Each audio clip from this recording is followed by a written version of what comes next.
Hello friends, welcome to Sahu ji पाठशाला। आज हम क्या करेंगे, अर्थमेटिक की सीरीज़ को आगे कंटिन्यू करेंगे। ठीक है।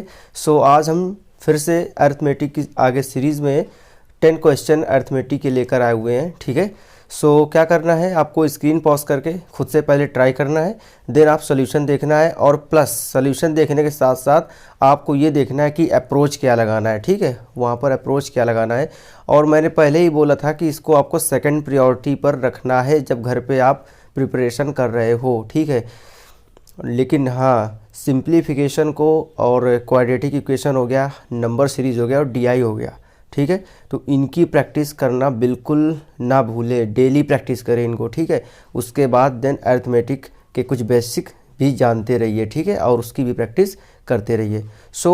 आज हम देखते हैं 10 क्वेश्चन फिर से लेकर आए हुए हैं, जो कि प्रीवियस ईयर का ही है, 2016 का। ठीक है। Without wasting any time, let's start.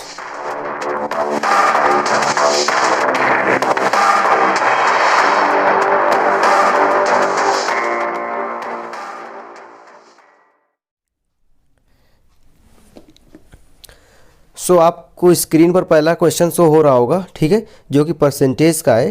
कह रहा 40% of 60% of 3/5 of a number is 504। What is the 20% of 2/5 of that number. कह रहा है एक नंबर का इतना 40%, 60%, 3/5 क्या 504 है। कोई भी नंबर हो सकता है। मैंने मान लिया वो एक्स नंबर है। ठीक है। मैंने यहाँ पर लिखा एक्स नंबर का कितना, सबसे पहले क्या 40%, तो 40 को क्या लिख सकते हैं, 40/100 यानी कि 2/5। ओके। ठीक है, इनको फ्रैक्शन में चेंज करते जाइए। और 60% को क्या लिखेंगे, तो 3 6 2 5 10, एंड देन 3 ये कितना हो गया, 5 हो गया।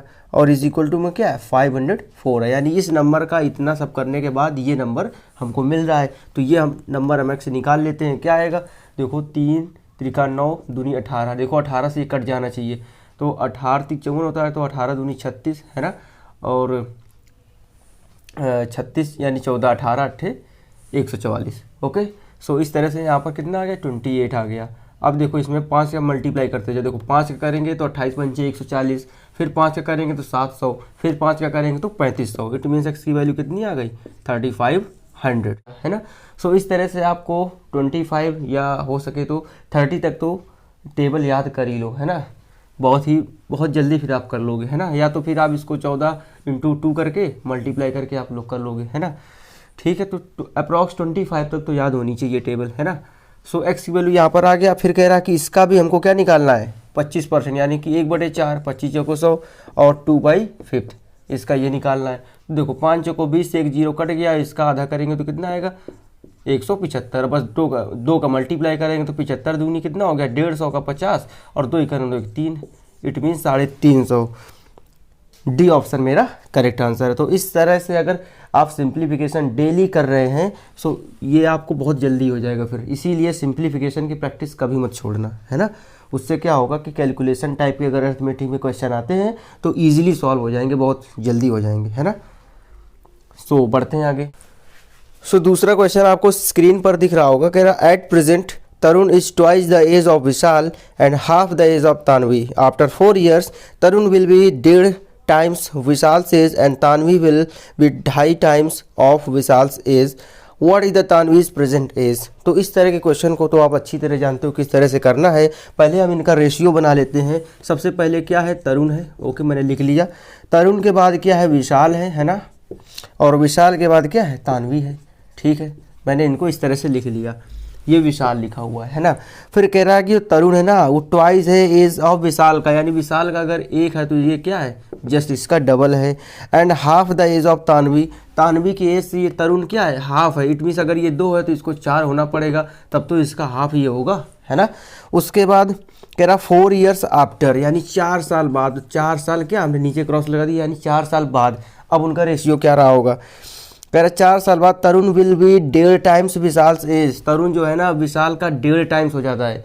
तो इसको विशाल का कुछ ऐसा मान लो कि ये 1.5 से पॉइंट वाला हट जाए, यानी कि 1 नहीं, यहाँ पर 2 मान लो। तो इसका 1.5 टाइम्स करेंगे तो कितना हो जाएगा, 3 आएगा ना, तो ये 3 हो जाएगा। इसका 1.5 टाइम्स हो गया ना ये तरुण। उसके बाद जो तानवी है वो 2.5 टाइम्स हो जाती है विशाल की एज की। विशाल की एज 2 है, इसका 2.5 टाइम्स 25 दूनी 50 यानी कि 5 तानवी ये हो जाता है। यानी पहले रेशियो ये था, अब रेशियो ये हो गया है। क्या देखो सेम डिफरेंस इनका सेम है क्या? इसका भी डिफरेंस 1 है, 2 से 3 हुआ है, इसका भी डिफरेंस 1 है, इसका भी डिफरेंस 1 है। इट मीन्स इनमें क्या हो रहा है, डिफरेंस सेम है ना। सेम तरीके से अगर रेशियो में देखो तो सेम तरीके से 1 यूनिट बढ़ रही है, लेकिन उस 1 यूनिट ये तो 4 साल बाद है। इट मीन्स जो यहाँ पर 1 यूनिट बढ़ रहा ना, 1 यूनिट, उसकी वैल्यू 4 ईयर्स है ना, 4 ईयर है। तो हमसे क्या पूछा है, तानवी की प्रेजेंट एज। तानवी का प्रेजेंट एज क्या है, उसका रेशियो 4 यूनिट था, तो 4 यूनिट निकाल लो, 1 यूनिट की पता चल गया, तो 4 यूनिट कितना हो जाएगा, 16 ईयर, है ना। इट मीन्स मेरा कौन सा, डी ऑप्शन मेरा करेक्ट आंसर है। ठीक है, अगर रेशियो आपको अच्छे से आता है तो क्वेश्चन विद इन 10 सेकेंड के अंदर हो जाएगा, है ना। सो क्या करना है, रेशियो ये हो गया, परसेंटेज ये अर्थमेटिक का बेस होता है ना, इनको बिल्कुल अच्छे से कंप्लीट करके जाना। ठीक, सो बढ़ते हैं आगे।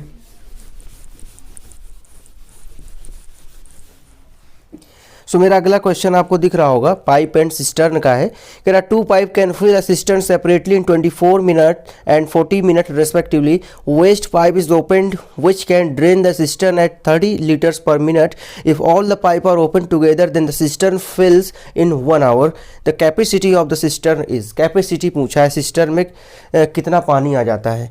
सो देखो यहाँ पर क्या किया, 2 पाइप हैं जो 24 मिनट में, एक 40 मिनट में फिल कर दे रहे हैं, और एक वेस्ट पाइप है जो क्या कर रहा है, ड्रेन कर रहा है, सिस्टर्न को खाली कर रहा है। तो वो खाली कैसे कर रहा है, 30 मिनट पर लीटर के हिसाब से, वो 30 लीटर पर मिनट के हिसाब से वो क्या कर रहा है, खाली कर रहा है। सो हम यहाँ पर क्या करते हैं, लेकिन देखो जो वेस्ट पाइप है ना, इसको ये नहीं बोल रहा है कि ये पूरी टंकी को कितनी देर में खाली कर लेगा, वो टाइम नहीं इसमें दे रहा। अगर वो भी टाइम दे दे तो हम क्या करेंगे, तीनों का एलसीएम लेके सॉल्व कर लेंगे, जैसे हम लोग करते आ रहे हैं। ठीक है, तो हम यहाँ पर अगर नहीं दे रहा तो हम इसमें क्या मान लेते हैं, हमने मान लिया कि जो ये वेस्ट पाइप है ना, ये 3 मिनट में क्या करता है, पूरी टंकी को खाली कर देता है, हमने ये मान के चल रहे हैं। सो जो 2 भरने वाली पाइप है, एक खाली करने वाला, तो जो 2 भरने वाला पाइप है, एक 24 मिनट में करता है, इसको पूरा भर देता है, और ये 40 मिनट में। और तीसरा वाला जो ड्रेन पाइप है, जो माइनस उसमें लगाएंगे, तो वो हमने मान लिया टी टाइम पर पूरा खाली कर देता है। अगर टी टाइम पर तो हम यहाँ पर माइनस लगा देते हैं, क्योंकि ये कौन सा है, खाली करने वाला पाइप है, ये प्लस लगा दिया, ये दोनों भरने वाले पाइप हैं। ओके, ये आपको ध्यान रखना है। उसके बाद क्या करेंगे, तीनों का हम लोग एलसीएम ले लेते हैं, जैसे एज यूजुअल पहले से लेते आ रहे हैं। तो इनका एलसीएम ले लिया तो टोटल हो जाएगा ना, वो टोटल टंकी कैपेसिटी आ जाएगी टी के टर्म्स में। तो यहाँ पर एलसीएम क्या आएगा, 120 टी आएगा, है ना। सो यहाँ पर क्या करेंगे, 24 पंचे देखो 5T हो गया, और इधर 4 का इधर भाग देंगे तो कितना आएगा, 3T आएगा, और इधर भाग देंगे तो 120 आएगा। इट मीन्स ये प्लस की आ रहे हैं और ये माइनस का आ रहा है, क्यों, क्योंकि ये खाली कर रहा है। इट मीन्स ये हमने क्या निकाल लिया, अगर टोटल टंकी कैपेसिटी 120 टी लीटर है, तो 1 मिनट में ये 5T भरता है, 1 मिनट में ये 3T भरता है, और 1 मिनट में 120 ये खाली करता है। ठीक, तो ये क्या एफिशिएंसी आ गई इनकी। जब एफिशिएंसी आ गई, फिर उसने बोला है कि अगर इन तीनों को एक साथ चला दिया जाए, कह रहा है if all the pipe are open together, तो सिस्टर्न फिल हो जाता है 1 घंटे में।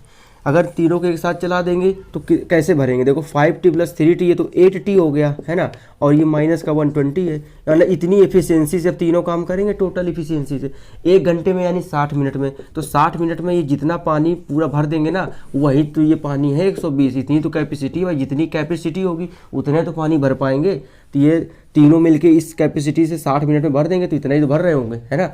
सो यहाँ से सॉल्व करके क्या टी नहीं निकाल लेंगे, सो चलिए टी निकाल लेते हैं। देखो ये 0, ये 60 दूनी 120 हो गया, 2T हो गया, ये 8T उधर जाएगा, कितना हो जाएगा, इसको इधर ले आओ तो 6T हो जाएगा, और ये 120 उधर चला जाएगा, तो टी की वैल्यू कितनी आ जाएगी, 20 मिनट। इट मीन्स कहने का ये मतलब आया यहाँ पर कि जो मेरा खाली करने वाला पाइप है, वो पूरी टंकी को अगर जब फुल भरी है तो 20 मिनट में उसको पूरी खाली कर देता है। ये हमने निकाल लिया। अगर 20 मिनट में पूरी खाली कर देता है और उसका रेट दिया गया है, किस रेट से खाली करता है, 30 लीटर पर मिनट की रेट से खाली करता है। अगर इट मीन्स इसका कहने का मतलब है कि 1 मिनट में 30 लीटर खाली करता है, तो 20 मिनट में कितना लीटर खाली करेगा, तो 20 मिनट में 20 इंटू कितना 30, 20 इंटू 30 यानी कि 600। इट मीन्स उस लीटर की कैपेसिटी कितनी है, 600 लीटर है, तभी तो पूरा खाली कर रहा है। किस रेट से, 20 मिनट में पूरा खाली कर देता है, और रेट है 1 मिनट में 30। अगर 1 मिनट में 30 लीटर खाली करता है तो 20 मिनट में 600 लीटर खाली करेगा। इट मीन्स कैपेसिटी कितनी है, 600 litre. Okay, it means C option मेरा करेक्ट आंसर है। तो इस तरह से समझाने में कुछ टाइम लग रहा है, लेकिन जब एक बार अगर आपकी अंडरस्टैंडिंग गजब की है इसमें, इसके बेसिक कॉन्सेप्ट आपको क्लियर है, तो बहुत जल्दी हो जाएगा, है ना। सो बढ़ते हैं आगे।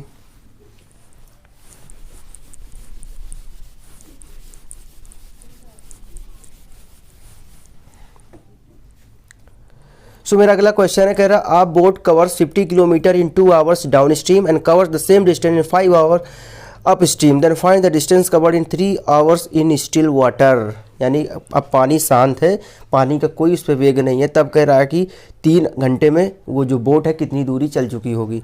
सो यहाँ पर हम पहले बोट की चाल तो निकाल लें, क्योंकि टाइम तो दिया गया है, चाल निकाल लें। तो बोट की चाल कैसे निकलेगी, देखो डाउन स्ट्रीम दिया है, तो डाउन स्ट्रीम हमने कई बार बताया कि क्या होता है, x प्लस वाई, यानी कि x है बोट की स्पीड और y है पानी की, मतलब जल की स्पीड, धारा की स्पीड, ठीक है।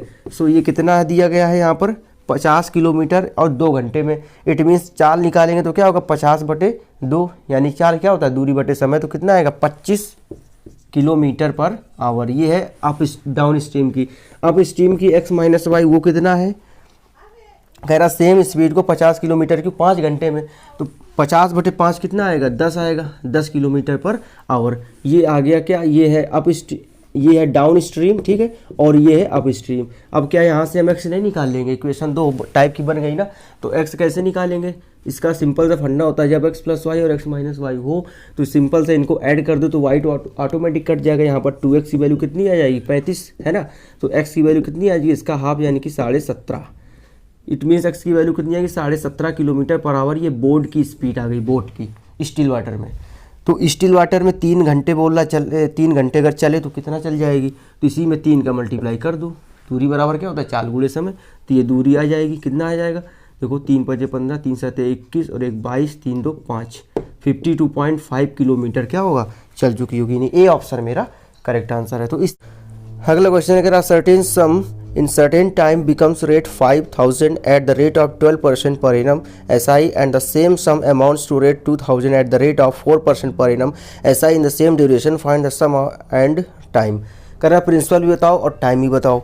यहाँ पर देखो सर्टेन टाइम है और प्रिंसिपल भी नहीं दिया, लेकिन अमाउंट बोल रहा है कि 12% अगर SI की दर से देते हैं तो 5000 हो जाता है अमाउंट, और 4% पर तो 2000 हो जाता है। तो इसमें हम लोग जानते हैं क्या करेंगे, इसमें हम लोग सिंपल से जानते हैं कि अमाउंट क्या होता है P + SI, यही तो होता है ना। SI का मतलब क्या होता है PRT/100 होता है, PRT/100 होता है, ये होता है। फिर क्या करें, यहाँ से P कॉमन आ रहा तो P कॉमन भी ले लेते हैं, क्या दिक्कत है, P हमने कॉमन भी ले लिया तो P ऐसे हो गया, ये हो गया ना। अब जो दिया है उसको रख लेते हैं। पहले क्या दिया है 5000, पहला कितना अमाउंट कितना है 5000 है, उसके बाद यहाँ पर 1 हो जाएगा, ठीक। तो 1 + R कितना है 12% और टी हमको सर्टेन टाइम है पता नहीं, लेकिन उसी टाइम पर 2000 भी हो रहा है अमाउंट, है ना, 4% की दर से, भी ध्यान रखना। सो यहाँ पर क्या है प्रिंसिपल अभी पता नहीं, मैंने लिख दिया। दूसरा कितना हो रहा है 2000 अमाउंट हो रहा है, कब, जब 1 + यहाँ पर टी, यहाँ पर 25 है ना, रेट कितना है अब 4 है, रेट 4 है और इधर कितना हो जाएगा 100, ठीक। सो इस तरह से ये मेरा मैंने लिख दिया। आप डायरेक्ट यहाँ पर सॉल्व करके भी 1/T/25 लिख सकते थे। अब देखो यहाँ पर क्या करें, दो वेरिएबल है, 2 इक्वेशन है, तो इसमें एक को अगर हटा दे तो सॉल्व हो जाएगा, एक निकल आएगा। तो कैसे हटेगा, P को हटा सकते हैं, इसमें क्या कर रहे हैं आपस में क्या कर दो डिवाइड कर दो, तो P से P कैंसिल हो जाएगा ना। अब इसको सॉल्व कर लेंगे, ये कितना आएगा 4 × 3 = 12, इधर आएगा 25 × 4 = 100, ठीक, ये 25 × 4 = 100 हो गया। अब यहाँ से 25 एलसीएम लेके कितना हो जाएगा 25 + 3T/25, 25 + 4T/25, 25 से 25 भी कट जाएगा, है ना। तो यहाँ पर कितना आएगा 3 0 कट गया, यहाँ पर आ गया 5/2, यहाँ पर कितना आएगा 25 + 3T आएगा और इधर 25 + 4T आएगा, कोई 4T, सॉरी ये तो कट गया ना, केवल T आएगा, है ना, 25 + T, और जो बटे में 25 आएगा वो भी कट जाएगा, ठीक। तो इतना मेरा आ गया। तो क्या यहाँ से हम मल्टीप्लाई करके सॉल्व नहीं कर लेंगे, देखो इसको करो, 25 × 5 कितना हो गया 125 + 5T, इधर ये हो जाएगा 50 और ये 60। अब ये इसे इधर चले जाओ, इसको इधर ले आओ, तो इधर कितना आएगा 75 आएगा यहाँ पर, और यहाँ पर T, इट मीन्स T की वैल्यू कितनी आ गई 75। सो 75 ईयर तो मेरा आ गया, ठीक, टाइम हमने निकाल लिया। तो 75 अगर आ रहा तो ए और सी तो होंगे नहीं, बी और डी में से कोई एक आंसर होगा। तो अब हम वो भी निकाल लेते हैं, तो किसी एक में रख के हम अमाउंट निकाल लेते हैं, सॉरी प्रिंसिपल। तो यहाँ पर 2000 था, 2000 हो गया, और ये अमाउंट को हम इधर प्रिंसिपल इधर ले आए, और 1 प्लस है ना टी हमने क्या निकाल 75 निकाल लिया। तो 75 यहाँ रखेंगे, नीचे 25 है तो 25 3 75, 3 कितना हो जाएगा 4, और ये 4 से इधर कट जाएगा, तो पी कितना आ गया 500 आ गया।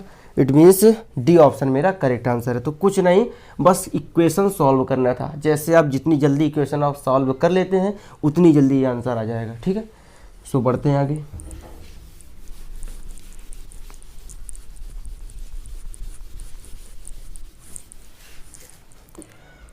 सो नेक्स्ट क्वेश्चन हमारा, the average base of worker during a fortnight comprising 15 consecutive working days was rate 95 per day.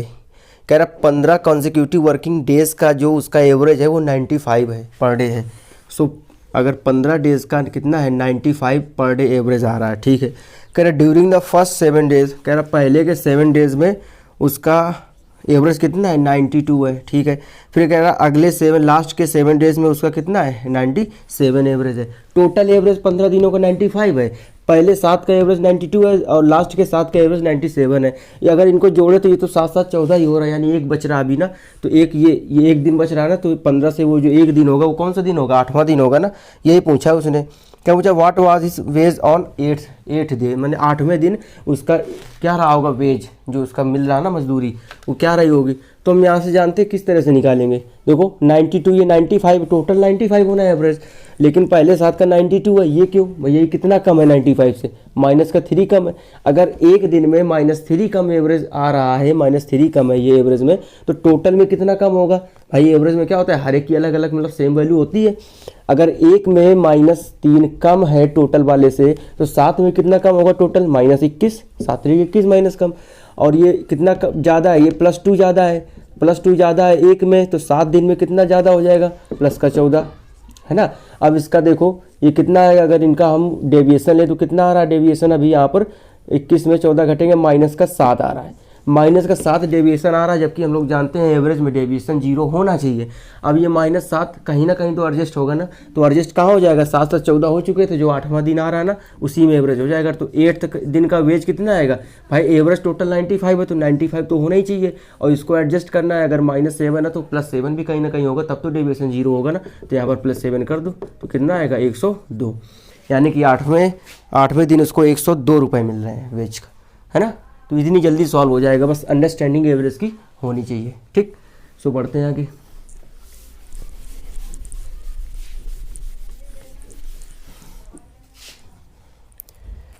अगला क्वेश्चन क्या है, कह रहा P is thrice as good as workman as Q, ठीक। यानी कि पी कह रहा है, पी की अगर इफिशियंसी देखें क्यू से कितना गुना है 3 गुना है। अगर ये 1 है तो ये 3 है, ये तो क्या इफिशियंसी का रेशियो है ये, ठीक, इफिशियंसी का। फिर कह रहा है and is therefore able to finish a piece of work in 60 days less than Q. कह रहा अगर उसमें देखें तो पी जो है 60 दिन कम लेता है, बिल्कुल इसकी इफिशियंसी ज़्यादा है ना। ये एक दिन में 3 मान लो यूनिट काम करता है, तो एक दिन में 1 ही यूनिट काम करता है, तो जाहिर सी बात है ये कम दिन लेगा इससे। तो कितना कम दिन दिया है 60 दिन, कह रहा कम लिया है। तो कह रहा find the time in which they can do it together. अगर साथ में मिलकर दोनों काम करे तो काम कितने दिन में हो जाएगा। तो इफिशियंसी का रेशियो है, तो टाइम का रेशियो हम लोग जानते हैं इसका जस्ट अपोजिट हो जाता है 1:3, ये टाइम का रेशियो आ गया। तो देखो पी 1 दिन ले रहा तो क्यू 3 दिन ले रहा है, यानी कि पी कितना कम ले रहा है इससे यूनिट में, अभी देखें तो 2 यूनिट कम ले रहा है दिन, लेकिन क्वेश्चन के हिसाब से कितना है 60 डेज कम ले रहा ना।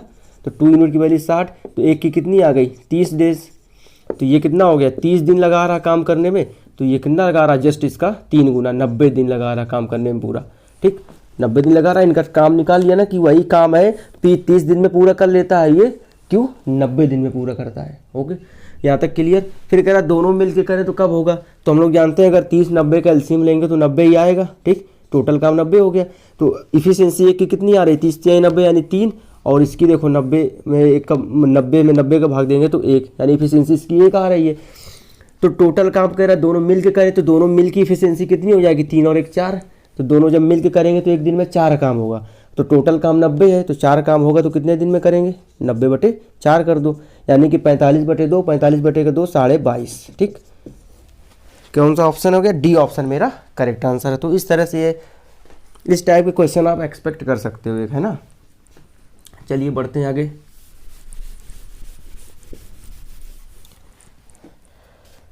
मेरा अगला क्वेश्चन दिख रहा होगा, कह रहा है if the numerator of fraction is increased by 150% and the denominator of the fraction is increased by 350%, the resultant fraction कितना हो जाता है 25/51। What is the original fraction. तो ओरिजिनल फ्रैक्शन कुछ तो रहा होगा, हमने x/y मान लिया ओरिजिनल फ्रैक्शन।